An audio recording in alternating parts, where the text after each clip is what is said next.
Oke. Oke, kita langsung mulai aja ya. Jadi kita akan membahas tentang aset kripto sebagai pilihan diversifikasi investasi, karena sebetulnya untuk pilihan teman-teman berinvestasi itu ada banyak nih instrumen investasinya, ada saham, ada forex, kemudian ada emas, dan salah satunya itu ada aset kripto. Nah, saat ini kita akan bahas lebih lanjut tentang aset kripto ini, gimana sih sebagai pilihan investasi teman-teman di sini.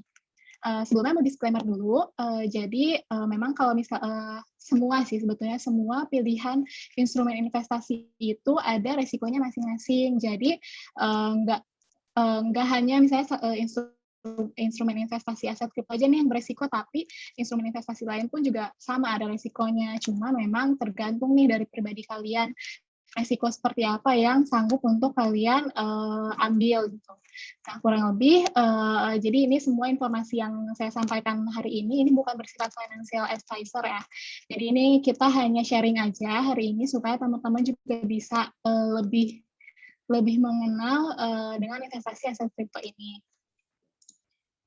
Oke, jadi sebelumnya di sini kayaknya kurang afdol kalau misalnya nggak ngebahas dulu tentang blockchain yang berhubungan sama aset kripto. Nah, blockchain ini dia itu pada dasarnya memang merupakan database dengan sistem yang terdesentralisasi. Nah, digerakkannya ini oleh berbagai pihak. Ini yang berhubungan dengan yang dimaksud dengan tadi sistem terdesentralisasi. Jadi beda kalau misalnya bank sentral itu misalnya Bank Indonesia ya, dia itu kan pencatatan semuanya itu dilakukan secara terpusat ya. Jadi dari satu tempat. Nah, kalau misalnya dengan teknologi blockchain ini dia tuh berbeda. Jadi dia itu tersebar. Misalnya transaksi saya dan transaksinya Mas Prima itu nggak cuma dicatat di buku saya ataupun Mas Prima, tapi juga dicatat di semua buku gitu. Jadi sehingga ini sangat sulit untuk dibobol atau dihack gitu ya. Nah, gimana sih implementasi aset kripto ini dengan teknologi blockchain ini itu dimulai pada tahun 2008 saat terjadi krisis keuangan global. Nah, di mana saat itu banyak orang mulai kehilangan kepercayaannya dengan otoritas terpusat atau bisa dibilang bank sentral. Nah, kenapa bisa mereka ini beralih nih ke aset kripto? Karena memang transaksi aset kripto ini dia dicatat dalam buku kas yang berupa blockchain tadi dengan sistem yang terdesentralisasi. Banyak yang pihak yang bisa mengelolanya gitu. Jadi balik lagi teknologi ini dia menjadi lebih transparan dan aman dari korupsi tentunya, dan tentu aja juga dia jadi minim resiko untuk dibobol atau dihack gitu. Kenapa? Dan itulah kenapa makanya pada saat itu orang-orang itu lebih memilih untuk memindahkan aset mereka ke aset kripto pada saat terjadi krisis keuangan global pada saat itu. Kemudian, nah ini kurang lebih seperti ini skemanya. Jadi untuk transaksi di aset kripto dengan menggunakan teknologi blockchain. Nah, teman-teman di sini tuh kan kalau misalnya transaksinya di bank sentral itu kan nanti biasanya nih misalnya mau kirim uang ke temennya yang ada di luar negeri. Nah, itu melewati beberapa step kan ya. Pertama nanti harus ke bank dulu, terus kemudian harus administrasi dulu, kemudian ada proses clearing dan sebagainya gitu kan, sampai nanti bisa sampai ke teman kita atau yang di luar sana. Nah, kalau misalnya dengan teknologi blockchain ini menggunakan aset kripto, itu semua tadi step-step yang banyak itu bisa diringkas dengan kita cukup mengirimkan misalnya uang tersebut dikonversikan ke aset kripto, kemudian kita kirim nih ke alamat wallet teman kita yang ada di luar negeri nih misalnya. Nah, nanti setelah kita kirim, waktu pengiriman itu nggak lama gitu, nggak sampai kayak kalau misalnya clearing itu kan biasanya beberapa hari kerja ya. Kalau misalnya kalian kirimnya hari Jumat, otomatis kayaknya akan masuknya mungkin di Senin atau Selasa gitu, karena kan hanya hari kerja doang. Nah, dengan pakai teknologi blockchain ini, menggunakan aset kripto, nih itu tuh semua bisa lebih ringkas gitu. Maksimal 60 menit, biasanya 1-15 menit. Nah, ini perbedaannya antara teman-teman misalnya mau transfer lewat konvensional atau aset kripto. Ada dua nih perbedaannya. Pertama dari segi waktu. Kalau misalnya dari segi waktu, untuk konvensional sendiri, seperti yang tadi saya bilang, itu lebih lambat. Kenapa? Karena Transaksinya itu hanya bisa dijalankan saat jam kerja. Biasanya kalau di Indonesia kan jam kerjanya 1-5 hari kerja ya, Senin sampai Jumat gitu. Dan itu pun juga ada waktu kerjanya, nggak yang 24 jam gitu kan. Biasanya misalnya jam 8 sampai jam 4 atau jam 3 bahkan kadang kan. Nah, kalau untuk aset kripto ini sendiri, dia dari segi waktu itu jauh lebih instan. Seperti yang teman-teman bisa lihat di sini 1-15 menit aja itu udah bisa sampai ke wallet tujuan. Maksimalnya 60 menit. Biasanya cepat atau lambatnya itu tergantung dari traffic itu sendiri. Kemudian dari segi biaya nih, ini yang paling penting sih biasanya, karena kan kalau untuk proses kirim uang gitu ya dari misalnya Indonesia ke luar negeri, itu tuh kan lewat proses clearing, dan proses clearing itu kan nggak murah gitu kan, lumayan pricey. Dan juga biasanya itu di charge-nya bukan hanya kita yang ngirim tuh, tapi biasanya yang menerima juga kadang suka kena charge gitu kan. Nah, beda dengan aset kripto, fee-nya sendiri ini dia rendah banget, mulai dari 0,2 sampai $2 aja biasanya satu kali transaksi. Makanya ini jauh lebih jauh lebih mudah dan jauh lebih murah lah untuk teman-teman bisa kalau misalnya mau transaksi atau mau kirim-kirim uang nih ke keluarga atau ke temannya yang lagi ada di luar negeri. Nah, ngomongin regulasi nih juga penting, karena biasanya orang Indonesia itu pada skeptis gitu sama aset kripto karena takutnya ilegal dan sebagainya. Padahal sebetulnya ini peraturannya ini udah ada dari tahun 2018 gitu, di mana ada peraturan Menteri Perdagangan nomor 99 tahun 2018. Nah, ini tentang kebijakan umum penyelenggaraan perdagangan berjangka aset kripto gitu. Nah, di sini aset kripto ini resmi dan legal di Indonesia sebagai komoditas yang dapat diperdagangkan di bursa berjangka, tapi bukan sebagai mata uang atau alat pembayaran. Nah, ini harus teman-teman take note di sini. Karena kalau misalnya memang kalian pakai aset kripto ini untuk alat pembayaran, misalnya mau beli mobil punya teman nih, bayarnya pakai aset kripto, atau mau beli atau mau belanja, bayarnya pakai aset kripto, itu jelas ilegal. Karena kalau di Indonesia itu nggak bisa. Yang bisa itu hanya mata uang rupiah aja gitu, kalau di Indonesia yang sah. Gitu. Jadi kalau untuk dari segi kegunaan aset kripto ini sendiri, untuk saat ini pure untuk investasi ya di Indonesia. Jadi jangan pakai aset kripto sebagai alat pembayaran untuk saat ini gitu. Terus untuk yang peraturan kedua, ini juga ada peraturan Bapepti nomor 5 tahun 2019. Kalau ini lebih ke untuk penyelenggara pasar fisik aset kripto. Ini lebih ke untuk exchange atau platform-platform jual beli aset kripto. Kemudian juga yang ketiga, ini ada yang nggak kalah penting, Undang-Undang Informasi dan Transaksi Elektronik atau ITE. Ini nomor 11 tahun 2018, di mana sebetulnya undang-undang ini menjaga agar tidak ada pelanggan fisik aset kripto yang dirugikan akibat minimnya pengetahuan akan resiko dari aset kripto itu sendiri. Makanya kenapa tadi juga saya udah disclaimer di awal, teman-teman juga harus cermat untuk bisa melihat resiko apa sih yang kira-kira kalau teman-teman investasi ini, resiko ini nih yang akan teman-teman hadapi gitu, misalnya kayak gitu. Nah, ini juga teman-teman juga untuk memilih platform jual beli aset kripto juga harus cermat, karena setidaknya platform tersebut harusnya memberikan pengetahuan untuk teman-teman bahwa ada resiko nih dari setiap transaksi yang teman-teman lakukan, seperti itu. Nah, kemudian, ini yang tadi saya bilang juga, kalau kripto di Indonesia itu dia bukan sebagai mata uang, melainkan kripto ini sebagai komoditi. Jadi, kalau di Indonesia, aset kripto ini itu sama halnya seperti kopi, teh, coklat, atau emas gitu. Nah, itu sama kalau di Indonesia perumpamaannya seperti itu, bukan untuk bukan untuk transaksi, bukan untuk jual beli gitu, bukan untuk teman-teman jadikan sebagai mata uang untuk membeli sesuatu, itu bukan. Jadi kalau teman-teman pakai aset kripto sebagai pilihan untuk investasi itu benar, tapi kalau dipakai untuk bayar-bayar itu nggak benar gitu. Kemudian, nah ini contoh adopsi aset kripto di beberapa belahan dunia. Jadi sebetulnya sudah cukup lama, Bank Sentral Belanda ini dia udah memulai perannya dengan mengelola ide Central Bank Digital Currency atau CBDC. Nah, CBDC ini dia itu merupakan mata uang digital, tapi yang mengeluarkannya ini bank sentral gitu. Jadi diatur oleh lembaga pemerintahan. Nah, dipatoknya ini harga, maksudnya nilai dari CBDC ini dia berdasarkan mata uang fiat pada negara tersebut gitu. Misalnya di Amerika gitu. Jadi CBDC mereka itu satu CBDC itu dipatok nilainya seperti $1 Amerika. Itu kalau di sana tuh kalau CBDC itu seperti itu. Nah, untuk gimana sih CBDC di saat pandemik ini? Nah, CBDC di saat pandemik ini dia itu memperbaiki keadaan di mana saat ini orang-orang itu lebih tidak bergantung pada uang tunai.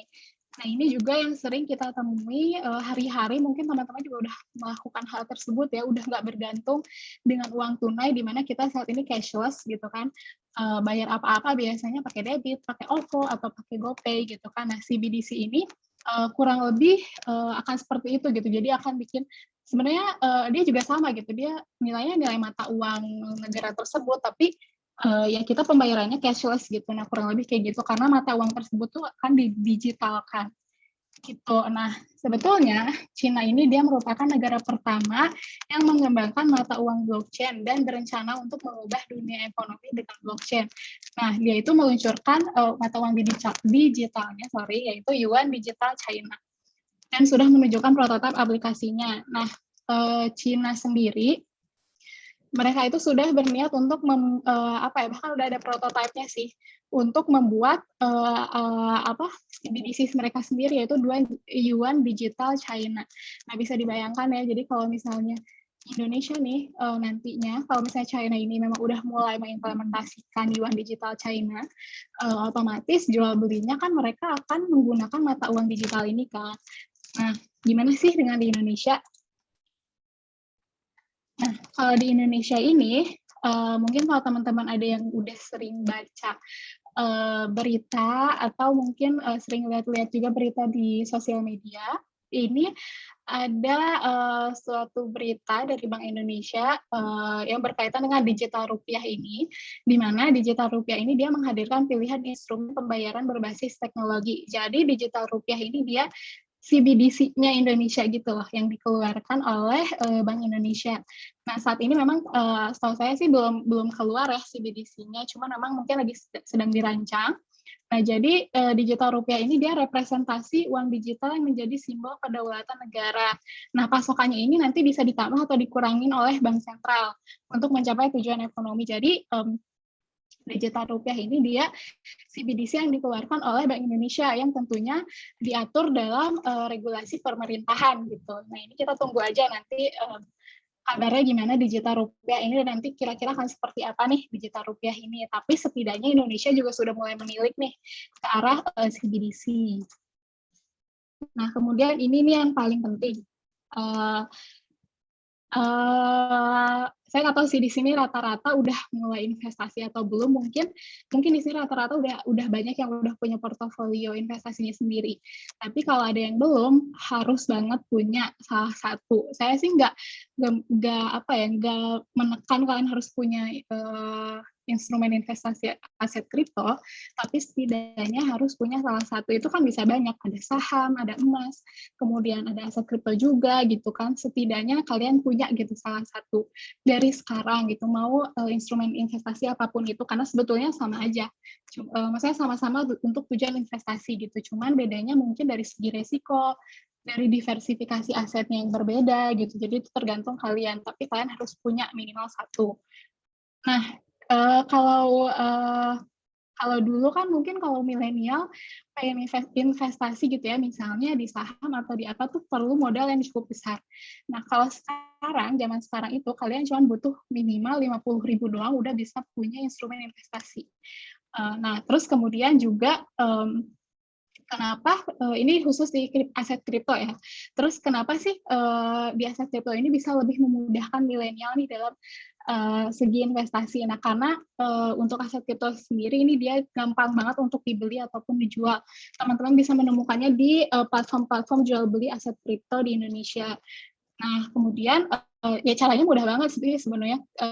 Teman-teman cuma tinggal punya akunnya, kemudian konversikan uang rupiah kalian ke aset kripto, gitu aja sih sebetulnya.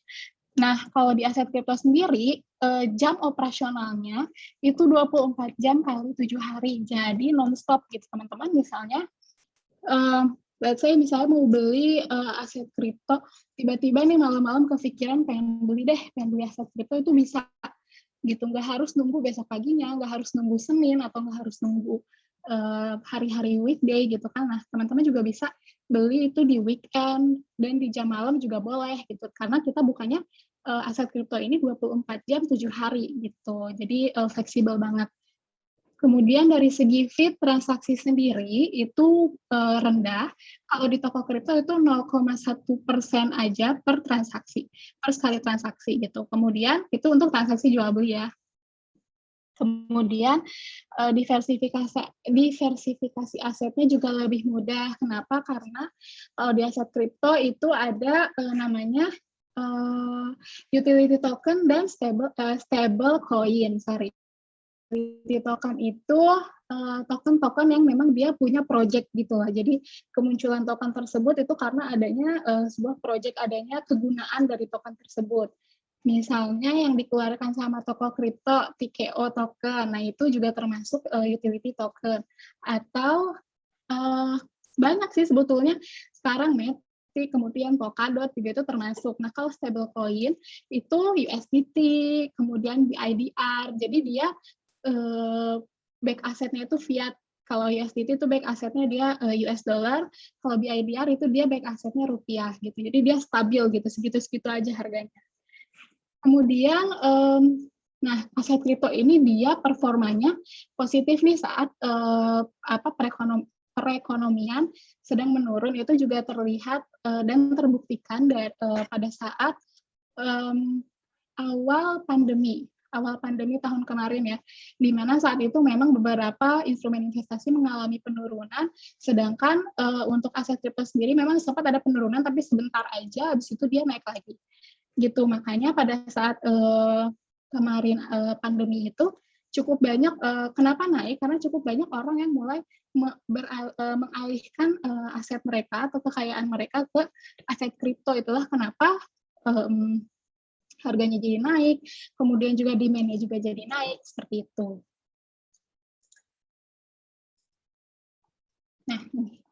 Nah, apa yang harus teman-teman lakukan? Mungkin saya sebagai milenial dan uang 50.000, nah teman-teman bisa milih nih mau mengikuti gaya hidup untuk beli kopi ini setiap harinya dengan kopi Head of Medusa, atau mungkin teman-teman mau mulai mengalihkan budget tersebut ke instrumen investasi, salah satunya aset kripto. Nah ini juga menjadi pilihan pilihan lah untuk teman-teman mau mulai untuk investasi dari sekarang atau enggak, karena banyak banget beberapa kali saya webinar yang memang audiensnya itu yang sudah bukan milenial, dan mereka merasa sangat disayangkan pas mereka masih milenial itu mereka nggak punya instrumen investasi gitu. Jadi jangan sampai kalian jangan sampai kalian nantinya tuh jadi kayak wah sayangnya padahal dulu masih ada loh budgetnya, padahal dulu gue punya budgetnya nih buat bisa mulai investasi, kenapa malah dibeliin ini itu ya, kayak gitu. Jangan sampai kalian nggak punya sama sekali instrumen investasi, karena harus banget punya gitu. Mau apapun itu, mau aset kripto, mau yang lain, terserah kalian, karena itu pilihan kalian, tergantung dari resiko apa yang sanggup untuk kalian hadapi. Nah, ini tips and trick gimana sih cara berinvestasi di kripto, di aset kripto. Nah, teman-teman juga bisa melakukan analisis fundamental pada aset kripto. Nah, gimana caranya? Pertama, pastikan proyek yang dikembangkan itu punya value yang jelas dan punya visi jangka panjang. Nah, ini biasanya biasanya yang punya project itu kan masuknya ke utility token. Nah, teman-teman tuh harus lihat white paper-nya. Nah, white paper-nya itu di situ biasanya dia dia akan menjelaskan di situ roadmap-nya, jangka panjang, kemudian project apa aja yang akan mereka lakukan. Nah, itu pastikan teman-teman sebelum memilih koin itu harus melihat white paper-nya. Kemudian ada utilitas tambahan yang membuat value dari project kripto tersebut lebih tinggi. Misalnya dalam white paper-nya ada roadmap untuk staking, kemudian ada roadmap untuk lending, liquidity pool atau saving atau bahkan NFT marketplace. Nah ini juga menjadi nilai tambah yang bagus tuh buat teman-teman kalau misalnya ngeliat white paper, gimana sih cara ngeliat project atau token tersebut legit atau enggak gitu. Kemudian ini juga penting teman-teman harus rutin untuk mengecek perkembangan terkini dari market. Nah itu bisa teman-teman lihat, biasanya sih paling sering itu digunakan di coinmarketcap.com atau mungkin bisa lihat di di halaman berita-berita tentang aset-aset kripto gitu. Nah, dan pastikan juga kalau misalnya teman-teman baru memulai masuk ke dunia aset kripto, baru mau masuk nyoba investasi, milih aset kriptonya itu minimal itu yang masuk ke top 500 coin market cap. Nah, itu teman-teman bisa lihat di coinmarketcap.com. Itu nanti ada sebenarnya kalau di coinmarketcap.com itu dia lengkap banget gitu, nanti urutan dari 1 sampai 500-nya itu ada, dan kalau misalnya kalian klik itu nanti akan muncul semua informasinya mulai dari volume transaksinya, kemudian website-nya, kemudian white paper-nya juga ada, dan sebagainya. Itu teman-teman bisa coba cek juga di sana untuk cara memilih koin yang legit gitu. Nah, ini project aset kripto dengan beberapa utilitas. Ada di sini ada saya kasih contohnya 4, padahal ada banyak banget sebetulnya project-project aset kripto ini. Pertama ada Binance, dari Binance, koinnya itu BNB, bisa teman-teman cek juga. Kemudian dari kami, toko kripto juga kita ada token TKO dengan utilitas seperti tadi, jadi kayak ada staking, kemudian juga ada NFT, juga itu termasuk ke dalam roadmap kita. Kemudian ada Pancake Swap, ini dengan koinnya yaitu Cake, dan ada Bakery Swap dengan koinnya itu Bake. Nah, ini juga beberapa kali ada nih fitur-fitur staking dari 4 ini, rata-rata semuanya, bukan rata-rata sih, semuanya itu ada nih fitur staking-nya gitu. Nah, teman-teman juga bisa cek sih kalau misalnya pengen tahu lebih lanjut.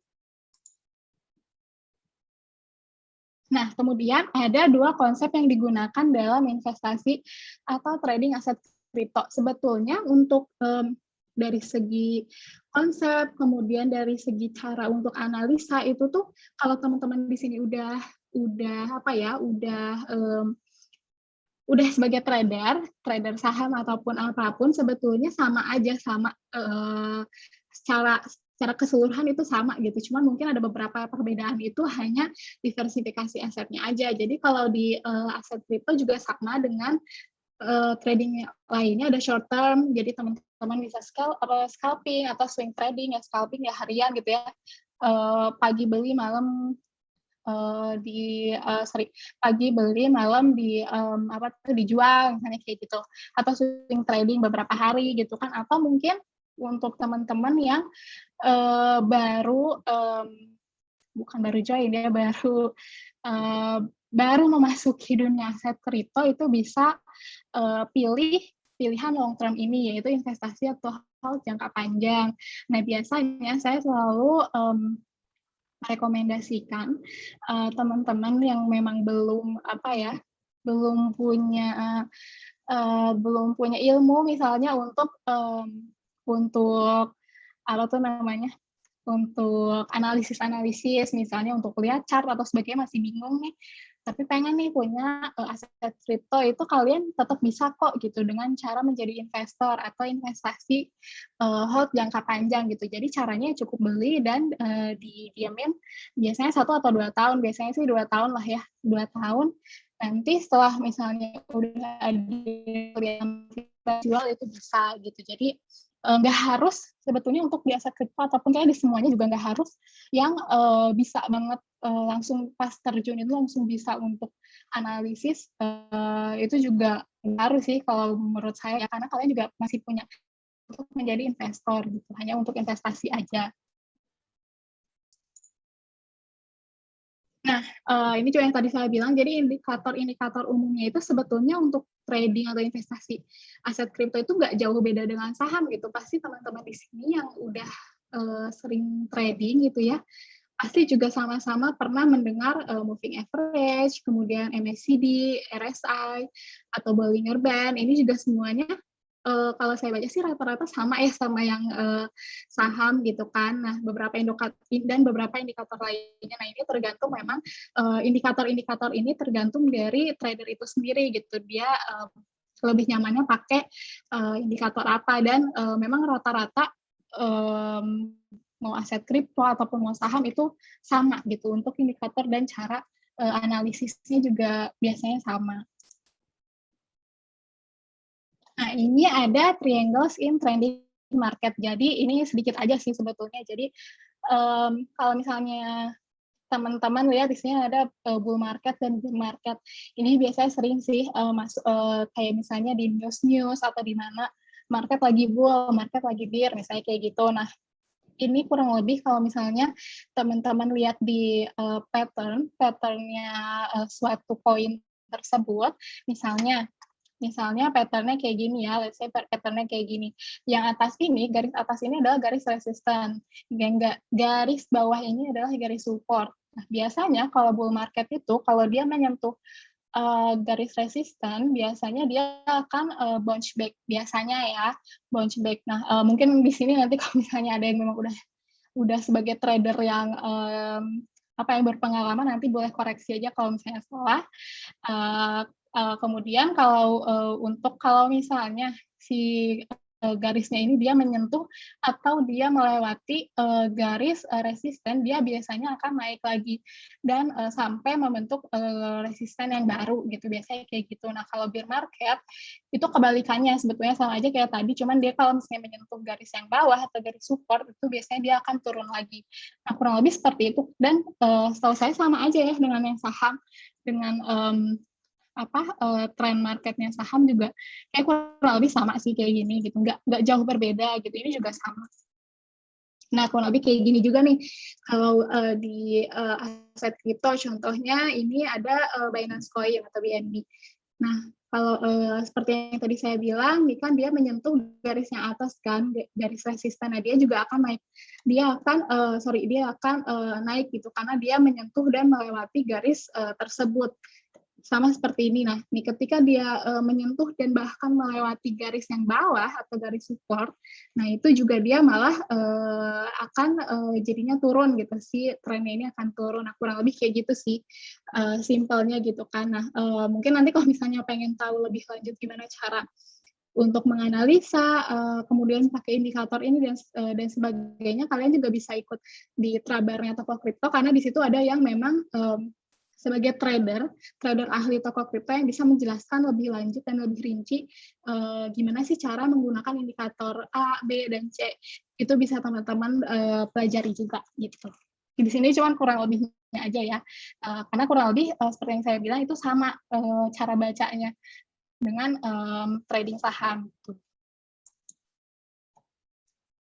Nah, mungkin di sini ada yang belum tahu nih tentang toko kripto, karena tadi juga cukup sering menyebut kata-kata toko kripto. Jadi untuk yang belum tahu, toko kripto ini merupakan platform untuk jual beli aset kripto di Indonesia pertama yang terdaftar di Bapepti. Nah, kita ini sudah dari 2017 juga. Untuk dari government relationship kita sendiri, kita sudah terdaftar di Bapepti, PPATK, kemudian di Kominfo, kita juga sudah dapat ISO, kemudian sertifikasi ISO maksudnya. Kemudian kita juga aktif untuk bekerja sama dengan Kepolisian Republik Indonesia, juga dengan Bank Indonesia. Nah, selain yang tadi juga, toko kripto juga saat ini juga kita menggunakan Binance Cloud. Jadi kita backup by Binance gitu. Kalau misalnya teman-teman tahu kan pasti Binance itu sebesar apa. Nah, ini adalah ekosistem dari toko kripto itu sendiri. Jadi toko kripto selain kita memang sebagai platform untuk jual beli aset kripto, kita juga ada ekosistem yang lainnya. Pertama ada toko news. Jadi di sini teman-teman juga yang tadi saya bilang, selain melihat coin market cap, juga kalian bisa lihat dari news-news terbaru tentang perkembangan dari aset kripto itu sendiri. Nah, salah satunya teman-teman bisa lihat juga di toko news. itu adalah platform untuk berita-berita yang memang dikelola oleh toko kripto gitu. Teman-teman bisa cek juga di news.tokocrypto.com atau dan setelah itu teman-teman juga bisa ngeliat di sini ada satu ekosistem lagi, yaitu toko outreach. Jadi toko outreach itu sama yang seperti saya lakukan sama teman-teman sekarang. Jadi kita memang toko kripto sangat concern banget dengan edukasi ke masyarakat Indonesia khususnya, karena kita bukan cuman fokus kepada platform jual belinya aja, tapi kita pengen masyarakat Indonesia itu paham dulu nih sama resiko yang ada, regulasinya seperti apa, cara kerjanya seperti apa. Nah, ini termasuk ke dalam ekosistem kami di Toko Outreach. Nah, ini yang sedang saya jalankan juga nih sama teman-teman sekarang gitu. Nah, di toko kripto, selain teman-teman bisa investasi gitu ya, nah di toko kripto itu banyak juga program-program yang bisa kalian ikuti. Ada program, ada quiz, ada games, dan masih banyak lagi yang bisa kalian ikuti dan bisa dapat hadiah juga nih berupa aset kripto. Nah, salah satunya ini ada Tiket Ola Quest. Jadi ini salah satu bentuk program di mana teman-teman bisa dapat passive income. Caranya gimana? Nah, caranya itu misalnya saya punya TKO token nih, saya punya TKO token berapa 10. Nah, saya lock deh TKO itu di beberapa interval waktu. Jadi ada beberapa pilihan interval waktu, misalnya 7 hari, 30 hari, atau 90 hari, di lock selama waktu tersebut. Nah, nanti kalian bisa dapat reward harian gitu. Nah, itu termasuk ke dalam passive income gitu. Jadi kapan lagi kan cuman didiamin aja tapi bisa dapat reward tambahan gitu. Nah, ini bisa teman-teman cek juga di toko kripto, di website toko kripto, atau di mobile app-nya juga ada, atau bisa teman-teman cek juga di Telegram toko kripto juga gitu. Nah, kemudian selain itu ada juga program yang menarik, yaitu program referral, di mana teman-teman bisa dapat referral up to 50%, dan ini seumur hidup ya. Jadi kalau misalnya teman-teman nge-refer ke orang lain, nah setiap transaksi itu bisa dapat komisi up to 50% dari biaya transaksinya teman-teman. Gitu. Ini menarik banget juga, ini termasuk ke dalam program passive income kita juga. Jadi di toko kripto nggak hanya kalian bisa investasi, nggak hanya bisa trading, tapi kalian juga bisa dapetin passive income dari program-programnya toko kripto gitu. Nah, oke, sekian presentasi dari saya. Semoga cukup jelas ya, gitu. Oke, lanjut mungkin ke Mas Prima. Oke, terima kasih Kak Ayu yang sudah bersedia untuk sharing ilmu tentang cryptocurrency pada malam hari ini dengan tema aset cryptocurrency sebagai diversifikasi investasi. Nah, kita akan mulai ke dalam sesi tanya jawab. Bagi teman-teman sekalian mungkin yang bisa menanyakan secara langsung, bisa juga menanyakan lewat phone chat sambil menunggu yang ingin bertanya secara langsung bisa raise hand terlebih dahulu, bisa klik tombol raise hand, nanti kita akan buka mic-nya gitu ya. Dan sebagai informasi bagi teman-teman sekalian yang misalnya mau registrasi toko kripto, itu bisa menggunakan link join channel Telegram yang sudah didapatkan di kolom chat. Itu bisa digunakan untuk join, beregistrasi, mendapatkan referral. Nah, setelah selesai registrasi dan menyelesaikan KYC level 1, itu akan mendapatkan e-book tentang cryptocurrency dari kami kayak gitu ya. Jadi bisa konfirmasi selesai KYC level 1 langsung DM ke Instagram Kejaksaan Indonesia. Jadi kita mulai aja pertanyaan jawabnya. Bu Risma, apakah ingin bertanya secara langsung?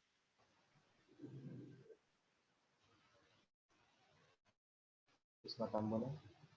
Enggak. Aku enggak, Pak. Mohon di-mute kalau enggak bertanya. Jadi ada pertanyaan dari Sareza Valevi. Suaranya kurang keras. Sareza Valevi, admin. Kak Rizaska mungkin bisa nggak?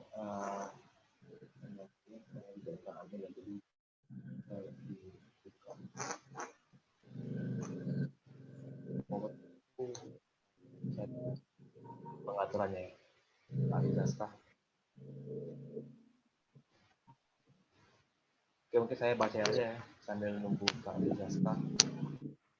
Dan dari Sareza, di level TKO pada kuartal 1 sampai dengan 3 2022 direncanakan ada TKO lottery, TKO swap, TKO lending.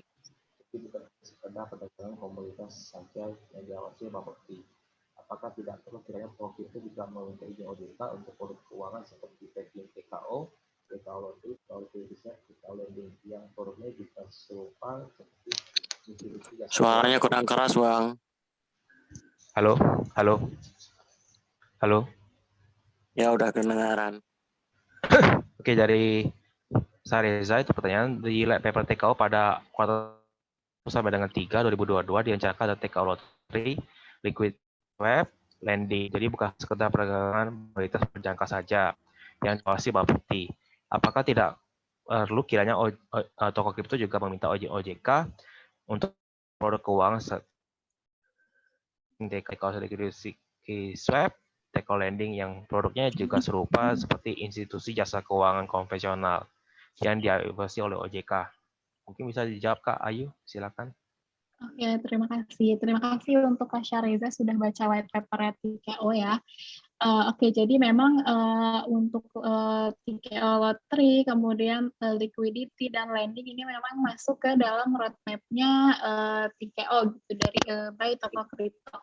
Nah, apakah nggak perlu juga untuk izin OJK? Untuk saat ini kita belum ada ke arah sana sih, karena kan sebetulnya mostly ini memang masih komoditas ya, komoditas gitu. Maksudnya kayak TKO, staking TKO, kemudian liquidity swap, ya, dan lotre juga kan itu bukan, kita nggak menggunakan rupiah kan secara langsung di situ, kita kan menggunakannya aset kripto juga gitu, yang di staking, yang di maksudnya di dalam liquidity juga kan itu kita gunakannya aset kripto, dan sementara aset kripto masih menjadi komoditas gitu yang diawasinya itu di bawahnya Bapepti gitu. Jadi sebetulnya untuk saat ini ya, setahu saya itu masih di bawahnya Bapepti gitu, karena yaitu yang di-stakingkan itu kan bukan uang rupiah, tapi aset kripto gitu. Untuk saat ini ya, itu menurut pendapat saya gitu. Dan mungkin tapi untuk kedepannya juga tidak menutup kemungkinan jika memang akhirnya jika akhirnya memang si program-program toko kripto ini memang langsung berhubungan dengan OJK gitu. Tapi kan untuk saat ini kita sudah cukup berhubungan dengan Bapepti dan PPATK gitu, karena balik lagi itu kan masih dalam ranahnya komoditas gitu, bukan uang gitu, bukan uang rupiah gitu. Beda dengan kalau misalnya kayak pinjaman online dan sebagainya gitu kan, dia kan rupiah jelas ke OJK. Kalau ini dia masih komoditas gitu, kurang lebihnya seperti itu ya. Semoga bisa menjawab gitu. Oke Kak, jadi lanjut ke pertanyaan berikutnya. Mungkin ini saran ya dari Kak Rizky, aplikasi TKO tolong diperbaharui supaya bisa staking TKO via aplikasi. Tapi ya mungkin bisa dikonfirmasi apa udah bisa atau belum ya? Ya, jadi ini juga banyak sih yang nanya, karena saat ini staking TKO itu memang baru bisanya di web app. Nah, cuman ini ditunggu aja karena nanti juga secepatnya akan bisa di aplikasi gitu, karena memang masih butuh waktu, tapi semoga tidak lama lagi bisa dilakukan di aplikasi. Untuk saat ini mungkin bisa dilakukan dulu di web app ya, tapi rencana kita memang akan ada juga kok di aplikasi, tenang aja gitu. Oke. Pertanyaan dari Kak Syahrul, stablecoin USD yang bagus, yang terbaik untuk disimpan long term, apa ya? USDT cuma mau backup 0,7 USD untuk setiap koinnya. Saya rasa USDT cocok untuk simpan long term. Kemudian apa bedanya USDC dengan BNI? Banyaknya pilihan stablecoin dan minimnya informasi mempersulit untuk memilih. Oke. Sebenarnya kan kalau pemilihan koin balik lagi ya tergantung dengan personal kalian masing-masing. Kalau misalnya nanya saya tetap milihnya USDT kalau saya ya. Kalau saya, tapi mungkin beda sama Kak Syahrul nih, mungkin USDT dirasa backupnya kurang ya, jadi lebih memilih untuk USDC atau BUSD. Sebetulnya kan bukan sama sih, sebetulnya kan karena dia stable coin, sama-sama aja sebenarnya, sama-sama naik turunnya pun minim gitu kan, kecil kan. Karena kenapa saya, kalau nanya personal saya, kenapa saya milihnya USDT, karena kemarin saat USDT itu naik, saya langsung saat USDT harganya itu naik, dikonversikan ke rupiah, itu saya langsung konversikan ke rupiah gitu kan. Di situ juga dapat celah untuk cuan gitu. Makanya kenapa saya lebih memilih untuk USDT. Untuk USDC dan USD saya memang belum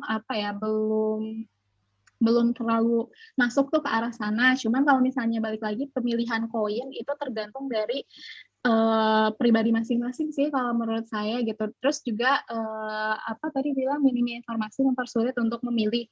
Nah, kalau misalnya Kak Syahrul Hamid ini pengen lebih tahu tentang informasi lebih lanjut tentang koin-koin, mau itu stable coin atau mau itu utility token. Nah, Kak Syahrul bisa ikutan Trabarnya Toko Kripto, karena memang di situ khusus dibahas oleh tradernya toko kripto, trader ahli toko kripto gitu. Jadi semua pertanyaan tentang koin-koin, kemudian semua pertanyaan tentang tren dan sebagainya bisa Kak Syahrul tanyakan di situ. Mungkin juga di situ ada beberapa pendapat yang berbeda dengan saya, juga Kak Syahrul bisa ikutan di Trabar gitu untuk lebih detailnya ya. Gitu. Terima kasih. Oke, Kak. Jadi ada pertanyaan berikutnya dari Kak Yomal. Ini kalau koin ini untuk suatu proyek, berarti proyek tersebut didanai dengan koin tersebut, apakah begitu maksudnya? Koin saya pakai koin untuk suatu proyek, berarti proyek yang dibuat didanai dengan koin tersebut tuh gimana ya maksudnya, Bentar? Mungkin dia tadi mengartikan bahwa kita kalau menganalisa koin kan dari proyeknya, apakah koin yang dijual tersebut dipergunakan seperti untuk mendanai proyek yang dikembangkan. Kalau saya pakai analogi ya supaya bisa lebih dimengerti. Mungkin kalau saham kan dia rek issue IPO, jadi dana dari IPO itu dipakai untuk ekspansi bisnis perusahaan, operasional bisnisnya. Nah, kalau di cryptocurrency sendiri itu kayak gimana mungkin maksudnya ya? Keterkaitan antara koin dengan proyeknya kayak gitu. Oke. Jadi sebetulnya kalau menurut saya sih kurang lebih sama ya dengan saham. Sebetulnya kan bedanya juga IPO, ICO. ICO initial coin offering, IPO kan di saham gitu ya. Nah, kurang lebih sama. Cuma kalau dari segi kalau untuk proyeknya aset kripto itu dia dia proyeknya itu proyek jangka panjang tapi ada step by step-nya gitu, kayak TKO. Jadi dia itu bukan fungsi dari proyek tersebut itu kan berbeda, bukan cuman misalnya mendanai kalau misalnya saham gitu kan, misalnya mendanai perusahaan tersebut terlebih dahulu misalnya kayak gitu. Kalau misalnya untuk aset kripto itu seperti misalnya TKO itu ada roadmap-nya itu untuk TKO sendiri itu roadmap-nya dia agar di Indonesia orang-orang yang unbankable atau orang-orang yang memang belum memiliki akses ke layanan keuangan itu kan cukup banyak ya di Indonesia juga yang memang mereka belum punya akses ke lembaga keuangan, misalnya punya rekening bank atau apa, kan itu belum semua orang di Indonesia punya. Nah, project TKO ini, saya kasih contohnya TKO aja ya. Project TKO ini dia memang untuk kedepannya tujuannya untuk bisa menjangkau unbankable person ini gitu. Jadi mereka bisa menggunakan layanan keuangan yang sama dengan mobile phone gitu. Karena untuk saat ini kan mungkin cukup luas gitu ya jangkauan mobile phone saat ini, jangkauan internet saat ini gitu kan. Nah, orang-orang yang unbankable ini mereka bisa punya akses ke layanan keuangan yang sama dengan TKO ini gitu, dengan di mobile phone gitu. Kayak gitu sih kalau untuk di project TKO. Jadi bukan hanya untuk mendanai suatu project tersebut, tapi juga untuk ada sebuah visi misi untuk kedepannya gitu ya, memang untuk kebaikan bersama gitu untuk Indonesia sih kalau untuk TKO. Tapi seperti itu sih kalau untuk yang TKO ya. Kayumal, sorry. Oke, dari Kak Ratmanawan, kalau kedepannya apakah Talk itu juga bisa staking koin yang lain selain TKO?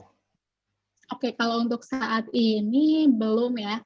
kita masih staking TKO dulu, tapi tidak menutup kemungkinan di kedepannya akan bisa staking koin lain, karena kan untuk saat ini juga fiturnya sudah ada kan untuk staking gitu, jadi tidak menutup kemungkinan untuk ada staking koin lain gitu, ditunggu aja.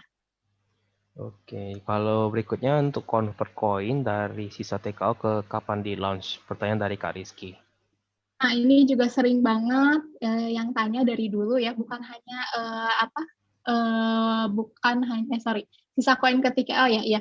Jadi nanti memang dari toko kripto sendiri bakal ada fitur semoga secepatnya akan muncul fitur ini untuk bisa convert sisa koinnya ke TKO, yang mereka bilang sih pengennya kayak Binance ya, bisa langsung convert sendiri gitu. Karena ini juga memang lagi dikembangkan sama tim toko kripto, jadi ditunggu aja, semoga secepatnya. Mungkin secepatnya sih, tapi ditunggu aja. Nah, ada juga yang menanyakan tentang kenapa TKO sering telat distribusi reward-nya. Mungkin bisa diklarifikasi kali Kak ya?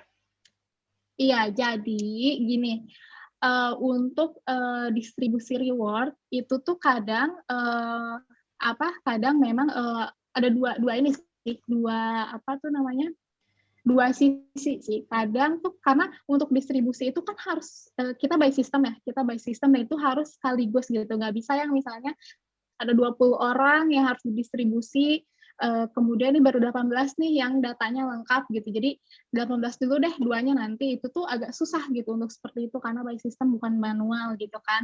Nah, kadang juga untuk dari pemenang sendiri itu kadang memang agak lambat untuk dapat respon dari pemenang gitu. Misalnya kita minta data berupa, misalnya kita minta data nih untuk bisa distribusi reward. Nah, kadang dari mereka sendiri itu suka agak ada terlambat, yang bikin memang reward distribusinya kadang suka jadi mundur gitu kan. Nah, kalau misalnya ada faktor yang lain itu memang karena kita by system juga, kadang memang ada kendala lah satu dan lain hal gitu kan. Jadi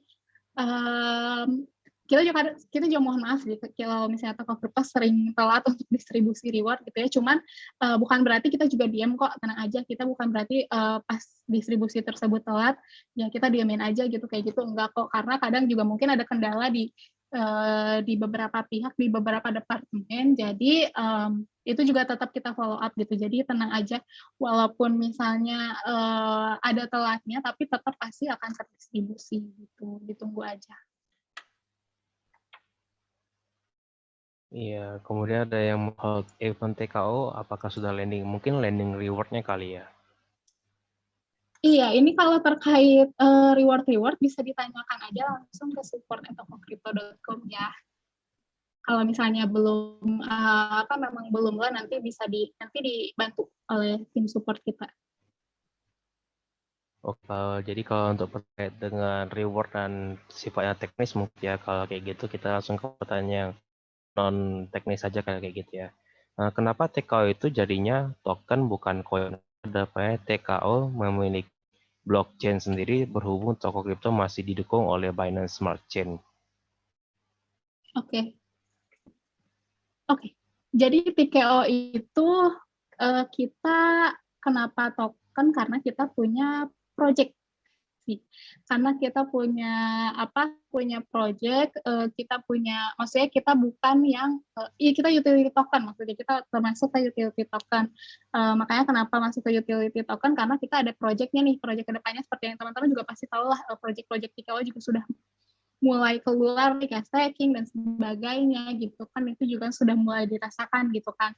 Nah, itu salah satunya. Kemudian kedepannya apakah toko kripto akan memiliki blockchain sendiri? Untuk saat ini saya belum bisa bilang akan atau enggak ya, karena memang kita karena kita backup by Binance gitu kan, jadi untuk saya pakai Binance Smart Chain. Tapi balik lagi juga tidak menutup kemungkinan sih, tapi untuk saat ini belum. Untuk saat ini itu aja. Oke, kalau untuk TKO sendiri apakah bisa di mining, Kak? Ada yang bertanya. Oke, kalau untuk TKO saat ini belum bisa. Untuk di mining belum bisa. Nah, ini ada pertanyaan, kira ada potensi, ada momentum kali ya, momentum positif mendorong pergerakan harga. Tanggapan dari Kak kayak gimana gitu? gimana? Ada momentum positif untuk menaikkan pergerakan harga apa ya? Iya, TKO, harga TKO. Ini ada yang nanya, Ah, TKO bisa bergerak gitu nggak? oh ya ya. Boleh jawab, boleh nggak sih? Bebas. Iya nggak apa-apa. Jadi kan ini sih, ini kenapa TKO punya roadmap yang jelas, punya beberapa, bukan beberapa, kita punya roadmap yang jelas, punya ya beberapa project yang akan kita lakukan, stake TKO, kemudian juga ada NFT Arcade, kalau misalnya teman-teman baca papernya ya. Nah, roadmap jangka panjang kita itu juga termasuk menjadi suatu cara untuk bisa tetap memaintain harga TKO tersebut sebetulnya. Gitu. Jadi apakah nanti harganya bakal naik lagi ya? Semoga bakal naik lagi dan berharap sih bakal naik lagi ya. Cuman kalau dari segi kita toko kripto tetap kok kita makanya kenapa menjawab kita kenapa punya roadmap yang panjang, kemudian punya project-project yang banyak juga. Salah satunya NFT Arcade, kemudian juga kalau teman-teman follow Twitternya CEO toko kripto, nanti bakal ada Crypto Hub ya di Bali juga. Kalau misalnya teman-teman lihat tuh yang entah belum tahu nih di mana masih surprise, masih belum tahu, masih rahasia. Cuman kalau kalian follow Twitter CEO juga di situ suka ada tuh informasi-informasi terbarunya. Nah itu juga merupakan salah satu cara untuk bisa ngeboost harga TKO juga gitu dan beberapa proyek lainnya gitu. Jadi harap bersabar aja karena ya menurut saya sih kan TKO ini baru ya. Kita baru launching gitu kan, jadi sangat wajar sih kalau menurut saya ada naik turunnya. Maksudnya koin yang udah lama aja mereka masih naik turun gitu kan, kayak BTC sekarang naik turun juga, turunnya juga aja gitu. Kalau misalnya saya sih tim hold, jadi ya mau kehilangan momen kalau misalnya aku jual sekarang, ternyata nanti beberapa bulan, beberapa tahun ke depan harganya tuh demun kan sayang gitu. Jadi Oke. gitu. Dan adanya berita-berita semuanya negatif, pertanyaan dari Kak Ferry Ferdinand. Dampak yang terhadap kripto saat ini, menurut Kak Ayu, bagaimana menanggapinya dan supaya tidak merasa panik dan termakan orang yang sering memberikan, ya mungkin ngufur kayak gitu ya, memberikan rasa fear, rasa uncertainty, kayak gitu ya. Kita terutama yang menghormati cryptocurrency mengalami potensi kerugian, mungkin tidak panik selling, mungkin maksudnya seperti itu ya. Saya lihat di media Telegram Toko Kripto banyak orang yang membuat kepanikan agar banyak yang cut loss. Analisis cut loss ini banyak perlu pertimbangan dan strategi. Tapi bagi member Toko Kripto yang baru, pasti belum paham betul dalam mengikuti omongan tersebut untuk cut loss TKO. Oke, ini mungkin untuk TKO aja kali ya, untuk berlaku untuk semua. Jadi gimana sih biar nggak kemakan omongan?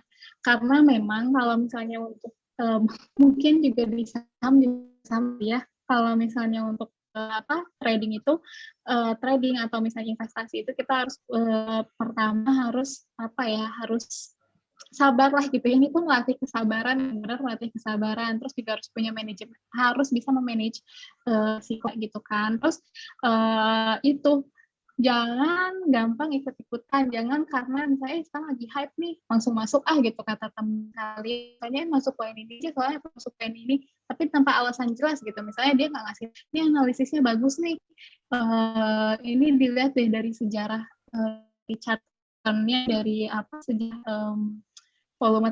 volume koin misalnya yang dulunya nih, atau enggak sejarah transaksi sebelumnya juga bagus loh, kayak gitu tuh jelaskan gitu. Kadang-kadang kan kayak gitu, karena misalnya cuma ikutan nih, misalnya ikut-ikutan influencer doang nih karena dia ikut koin ini, aku cuma ikut koin ini gitu, tanpa kalian tuh tahu tuh ada resikonya gitu sebetulnya. Nah kalau saran saya sering-sering buat kelas analisis gitu, apalagi kalau kalian bukan mau investasi jangka panjang, mau menjadi investor. Kalau misalnya menjadi investor kan, misalnya saya nih jadi investor, ya diamin aja mau turun, mau naik, kayak mau gimana ya. Kalau misalnya tapi saya baru jual 2 tahun ya, saya diamin aja gitu kan untuk ke investor. Mungkin untuk sebagai investor itu bukan menjadi hal yang salah ya, karena kan jangka panjang ya. Mungkin yang lebih menjadi masalah itu kalau misalnya jangka panjang yang harus cut loss dan sebagainya. Nah, kalau saran saya sih mungkin perbanyak lakukan analisis teknikalnya, kemudian pakai indikator-indikatornya. Nah, bisa juga lewat Rabar juga, karena di situ juga sekali lagi untuk meminta kalian mengikuti saran dari mengikuti full saran dari trader toko kripto, tapi itu bisa menjadi salah satu salah satu masukan lah untuk kalian nih. Kalau dari segi trader toko kripto tuh kayak gini nih cara bacanya. Mungkin langkah yang bisa kalian ambil untuk sekarang diam dulu, mana itu kan bisa gitu kayak gitu, karena sekarang banyak banget kok gitu YouTube atau video-video untuk edukasi marketing aset juga banyak gitu.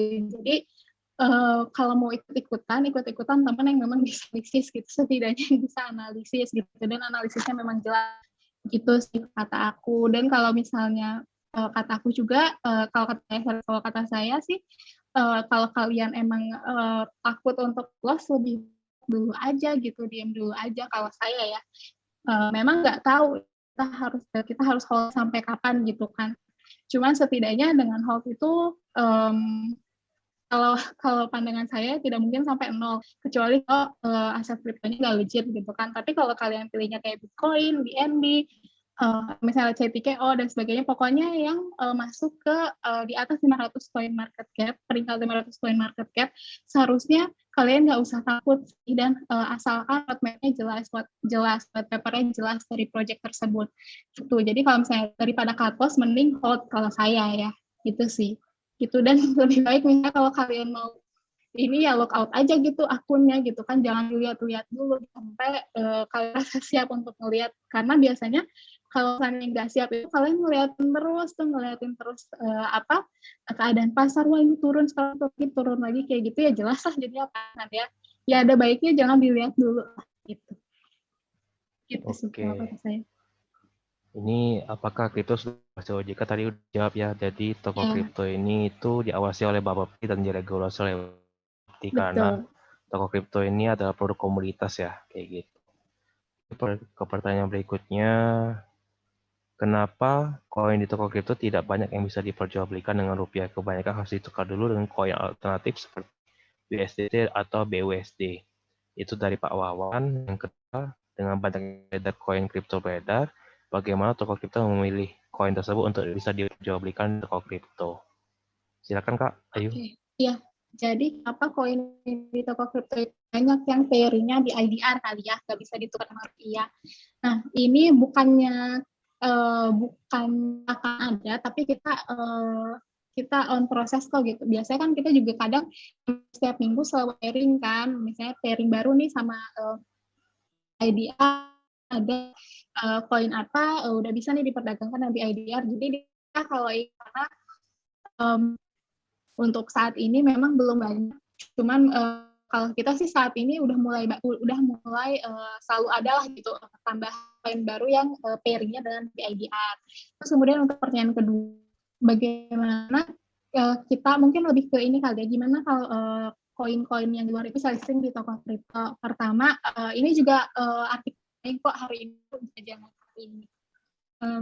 Pertama itu harus terdaftar di Binance juga pertama si koin tersebut. Kemudian kan kita kan didukung sama Binance Cloud juga kan. Kemudian kedua harus di atas peringkatnya harus di atas 500 coin market cap gitu sih. Itu kurang lebih syarat-syarat awalnya sih seperti itu. Nanti setelah itu kalau misalnya memang sudah memenuhi syarat itu, nanti biasanya akan di review lagi sama terkait apakah koin ini legit kah untuk bisa masuk ke toko kripto gitu. Selain dua faktor utama tadi, dua syarat utama tadi gitu.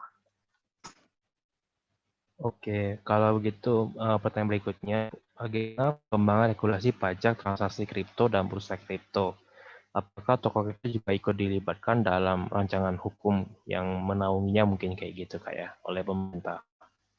Ya, ini sering dibahas sih sama CEO toko kripto Mas Nanda.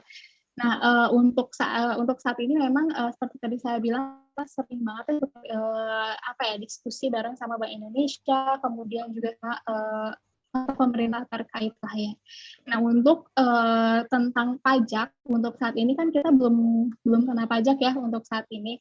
Cuma memang ada isu-isu kan di luar sana kalau nantinya akan kena pajak nih ke aset kripto ini.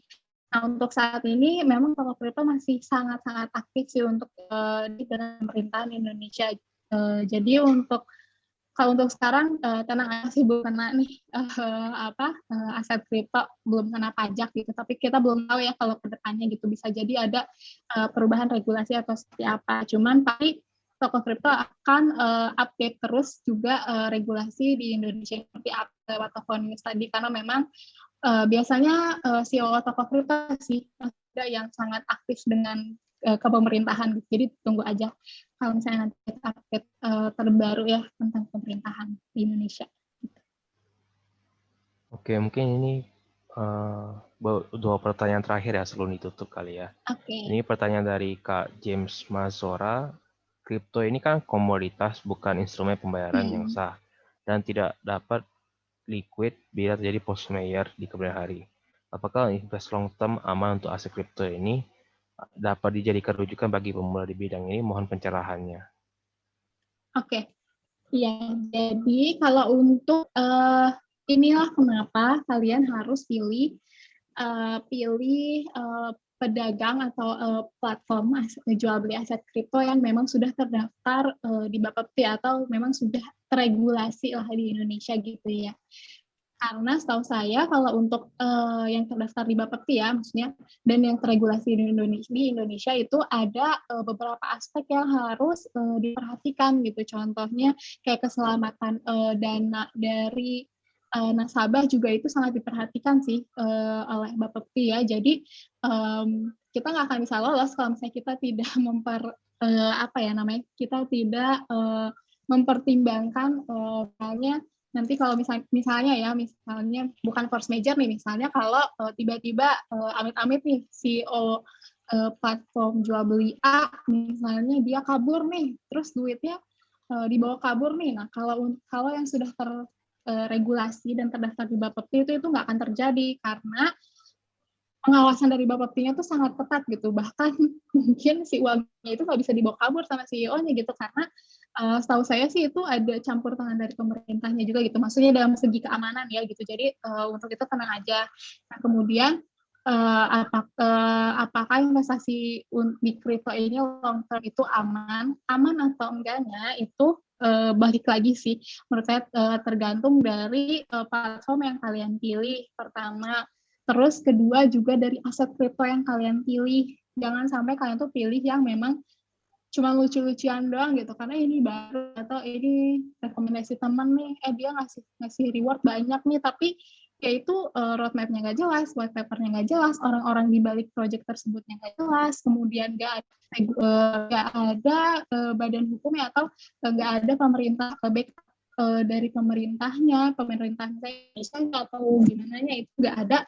Nah itu salah sendiri gitu ya kalian memilih koin itu belum tentu aman gitu kan, tapi kecuali kalau misalnya kalian pilihnya yang white paper-nya jelas, roadmap-nya jelas, kemudian juga platform jual belinya juga dia jelas, terdaftar di Bapepti dan sebagainya gitu, itu so far menurut saya pasti aman sih karena figur pemerintah di sini tuh bukan cuma mengawasi aja kok gitu, tapi figur pemerintah di sini juga ikut untuk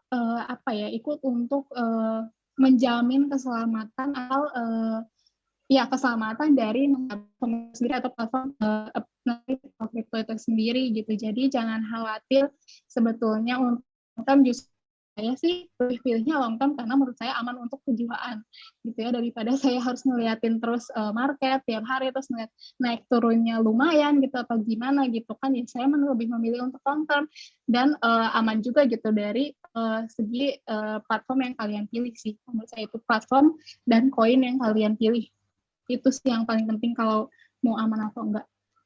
Oke Kak, mungkin karena waktunya sudah habis, mungkin bagi yang teman-teman sekalian misalnya mau bertanya lebih lanjut, bisa bergabung di komunitas toko kripto ya. Mungkin bisa dikopas linknya Kak di kolom chat. Di Oh ya, kolom. boleh. Jadi bisa teman-teman yang punya pertanyaan bisa melanjutkan pertanyaannya di grup Telegram gitu Kak ya. Karena keterbatasan Boleh. waktu nih.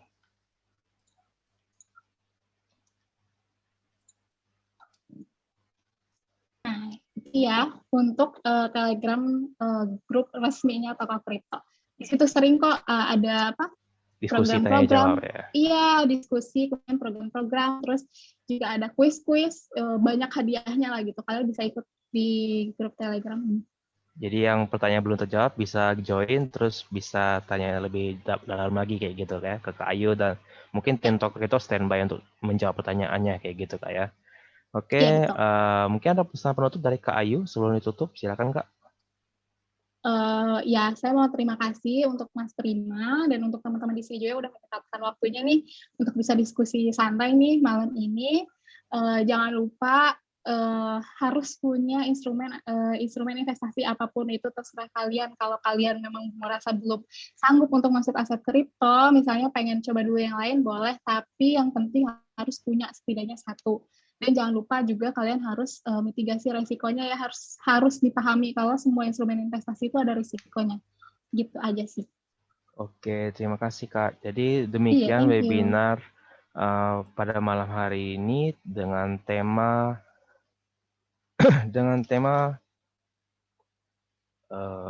sorry saya lupa nih, aset kripto sebagai pilihan diversifikasi investasi. Oleh karena itu kita cukupkan untuk malam hari ini. Saya Prima Bintang, co-founder Baca Saham Indonesia, izin pamit. Juga silakan ya Kak juga izin pamit kayak gitu. Sampai ketemu di kesempatan berikutnya. Terima kasih. Makasih, selamat malam.